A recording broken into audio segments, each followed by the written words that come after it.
عالمی بینک نے پاکستان کے لیے $35 کروڑ فنڈز کی منظوری دے دی۔ پاکستان میں ادارہ جاتی اصلاحات پر عمل درآمد کے لیے رقم فراہم کی گئی۔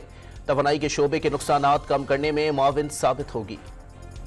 کراچی میں شارع فیصل پر 13 منزلہ عمارت کے 10ویں فلور پر دوبارہ بھڑکنے والی آگ بجھا دی گئی۔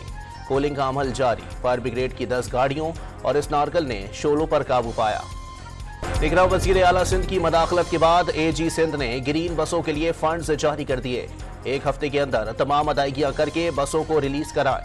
جسٹس ریٹائرڈ مقبول باقر کی محکمہ ٹرانسپورٹ کو ہدایت۔ پاکستان ریلوے نے 16 ماہ بعد عوامی ایکسپریس بحال کر دی۔ سروس 2022 کے سیلاب کے باعث بند ہوئی تھی۔ عوامی ایکسپریس پشاور تا کراچی تک چلے گی۔ الیکشن کے لیے کاغذات نامزدگی آج سے جمع کرائے جائیں گے۔ 22 دسمبر تک سلسلہ جاری رہے گا۔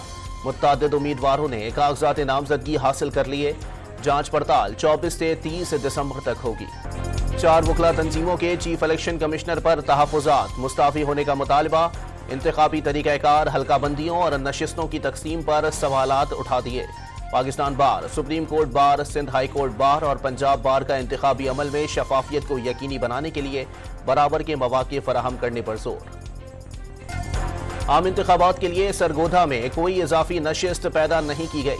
چیف الیکشن کمشنر کے ضلع سے متعلق خبروں میں صداقت نہیں۔ ترجمان نے الزامات کی تردید کر دی۔ امریکہ میں نئی تاریخ رقم، ڈونلڈ ٹرمپ صدارتی الیکشن کے لیے نااہل قرار۔ امریکہ میں پہلی مرتبہ عدالت نے صدارتی امیدوار کو نااہل قرار دے دیا۔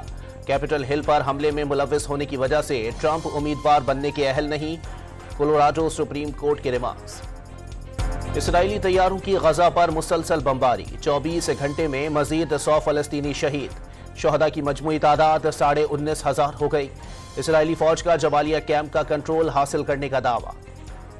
اقوام متحدہ کی سلامتی کونسل میں غزہ سے متعلق قرارداد پر ووٹنگ پھر مؤخر۔ رکن ممالک کا جنگ بندی کی قرارداد کے مسودے پر اختلاف برقرار۔ نئی قرارداد پر ووٹنگ آج ہوگی۔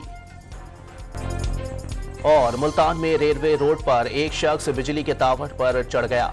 ریسکیو ادارے نیچے اتارنے کی کوششوں میں مصروف۔